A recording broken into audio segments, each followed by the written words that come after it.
So, yesterday I kind of choked up. I was trying to talk about entropy versus inertia, trying to compare the scientific theory behind it, as well as try to elaborate more how applicable that could be.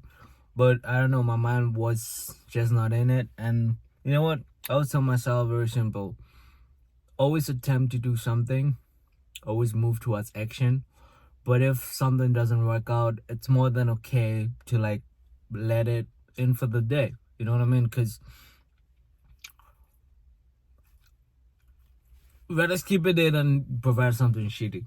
And I know it might be contrary to a mantra I believe in, that there's no such thing as perfectionism. That's why, for example, I'm just raw dogging these videos right now. Because it's I could spend hours and hours contemplating about a lot of things and never actually getting the video out and never letting my thoughts go out and reflect, because that's one of the reasons why I'm doing this. It's I want to be able to learn how to talk. I want to be better at speaking and communication, as well as understanding myself and what I think of the world. Ergo, this is going to force me to also think of the world, because there's a lot of things that we go through, a lot of lessons, a lot of good things, bad things that we all end up dealing with. But it actually takes conscious and intentional thinking about things to actually really analyze them. You know what I mean? So, anyway, entropy and inertia. One thing I realized is that the universe as it exists is entropic. So things are scattering at an exponential pace, like entropy. And things are more likely to go randomly apart, as opposed to assembling together in one unique way. That's why, for example, our lives are very unique and it's a very blessing. That's why whenever people complain about the level of luck they had, I'm like, what are you talking about? You're very lucky, man. In this very haphazard, confused, entropic universe, you chose to exist. You came together, your parents did, or at least whatever it is that might be. And it had me thinking, recognizing that's how the world is and that's how the universe works, kind of opened my eye to the fact that not everything in life you have control over, and that's okay. Not necessarily because you suck, but it's that's just the way things are about to go, and you do have an opportunity to actively work on something. And the key is actively, because I think a lot of people assume if they get into a job, they get into a relationship, they get into school, they get a certain amount of money, that's sad and that's okay, and they can just rest on their laurels. And I think not that you should just keep going like a mad dog, but you gotta understand there's no such thing as neutral state of being. To attain that neutral state of being, you would have to be actively working towards a direction opposite to whatever the universe is working against. Things are decaying. If you don't put in the effort, then you're gonna suck at whatever. But then there's a certain level of acceptable effort that you can put in, and then everything is just neutral. But it means that you're gonna keep putting in more effort to keep it a neutral. Alternately, the universe also does reward you with, if you put in more effort in something, it can compound and get better that way.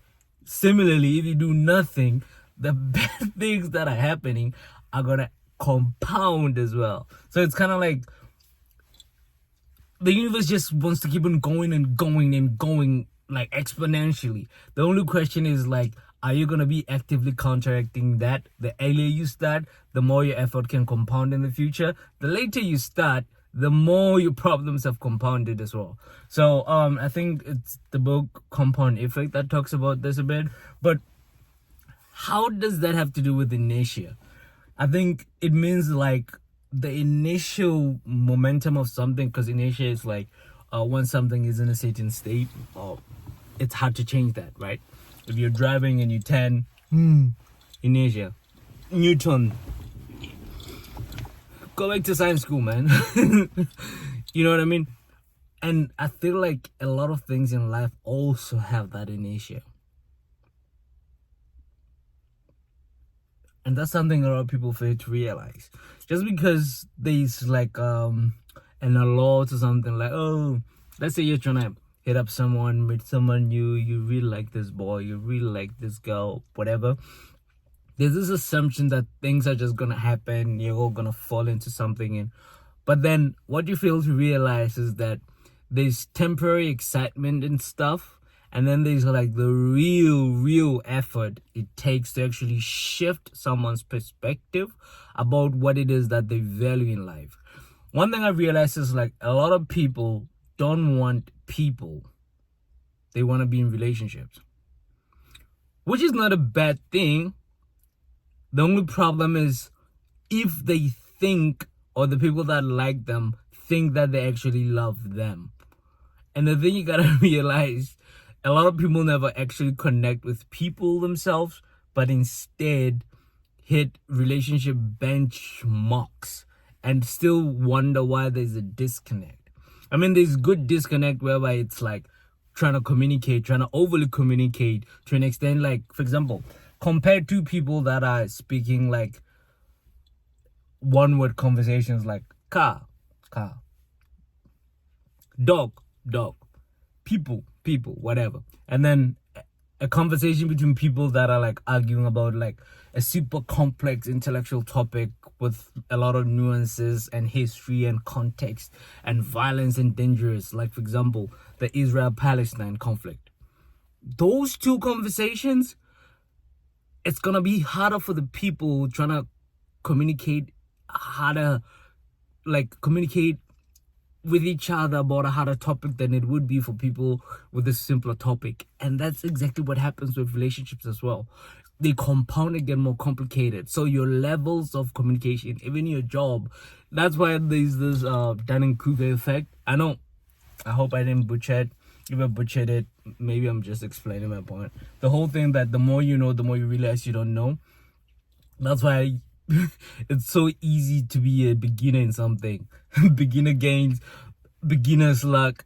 You know, the universe kind of like rewards you just so that you can kind of like remember that fun while you're going through something and be like, why did I choose this job? Why am I going to the gym if my gains are plateauing? I'm literally stuck on 295 and I'm just trying to get to 315 on my bench. Why is it so hard? Why was it so easy for me to jump from 135 to 225 to 270? You know what I mean? So, and that's okay. So you have to like think of it this way. Do yourself a favor being aware that you don't have as much time as you think. Everything is decaying. You're decaying. Entropy. Everything is going sideways. You can't afford to let your bad habits fester or whatever. At the same time, the things that you actually want are in a certain state that in order for them to be of service to you or work for you, you have to put in a lot of effort to change that. The good thing though is once you hit a certain level of momentum in the effort that you put in, things also just go with a certain momentum. And the momentum isn't just consistent like in physics momentum. It actually compounds, right? Similar to how entropy would like decay in a like an exponential way. You know, whatever effect of decay you want to put behind it. Like I'm not trying to do the math right now, okay? I just had my lunch. I haven't drank coffee all day, so my brain is still a bit fuzzy. But with that in mind, you have to recognize now every single thing in your life is important. Not important because it's gonna matter and change your life, but literally you ignoring its significance can either eat at you or take out of you or serve you or build you, or maybe what, you're just coasting and it's cool. And unfortunately we have this mentality of like, I'm gonna work hard, retire and chill and coast. And I'm like, that's not exactly what happens. I think like the reason why people look for retirement in the future obviously is because you'd end up having more money. But I think like at that point you're so decayed and like whatever potential you have has dissipated to such an extent that you can settle for that retirement lifestyle, right? That's why I'm a big fan of like modern day retirement, whereby it's not necessarily about sitting on the beach and drinking mojitos and like whatever volleyball. It's like doing the things you want. So you want to follow your passion, do something interesting. You want to invest all your time and energy and money in your like shitty art project, but it's yours, and you're gonna intellectually think about it, do some research, and just let your brain grow and in different directions that school couldn't even provide you. You know, you still have that fire. That's why like retiring and like thinking you're gonna work to a certain set retiring. I'm gonna say this properly. I know I'm biting my lip because this is of the dome, but retiring and thinking that you are gonna just coast on whatever laurel you've built, it's not actually coasting. It's just you cost less to keep satisfied, and not monetarily. I mean like effort and energy wise. Like your brain has been so done with things, or that you can, it's like that's it, you know, and like it doesn't take much to make you happy. I mean, I know you can say ironically, the more you get, the more your standards, like the hedonic treadmill or whatever, those are good counterpoints, and I'm very well aware of those, and we can explore those. I really want to think about them, but for now, how I think about that is like, yeah, hedonic treadmill, yeah, the more you get used to that, and that's your lifestyle, and that's the point. That's your lifestyle. But in order to explore more, gain more, you have to put in more effort if you expect more. But as you get older, you expect less. So it's easy for you to coast. That's why retirement principles wouldn't work. That's why like people, I think it was Gilbert Arenas, mentioned something about like being retired with billions or like millions of dollars in your bank account or whatever was the most miserable he have ever been, because all he knew was to ball. And like you might be like, oh yeah, that's all he knew, that's all he did, but it's like that something to get better at and do. That's what people need. That's why you need to find alternatives and challenge yourself in a different arena. You know what I mean? That's why like I'm a bigger fan of like, I used to hate the fact that my mind is all over the place, in the sense like I wish I could just like focus on, like, let's say I'm gonna focus on computers, be whatever scientist and get in that, or like focus on music, do this and be that, be that. But then I've always hated myself that I failed at all those things to go fully into it, because I just wanted to explore life in its entirety. And I think that was a very good narcotic to keep me sedated. That way I didn't actually feel the pain and dread of finality. And right now I still have the opportunity to grow, which is, it's a good thing. I'll say that. It's a very good thing. But honestly, man, however you want to think about it, always keep in mind the decay of things, and always recognize the younger you are, the more potential you have, the more you're about to lose.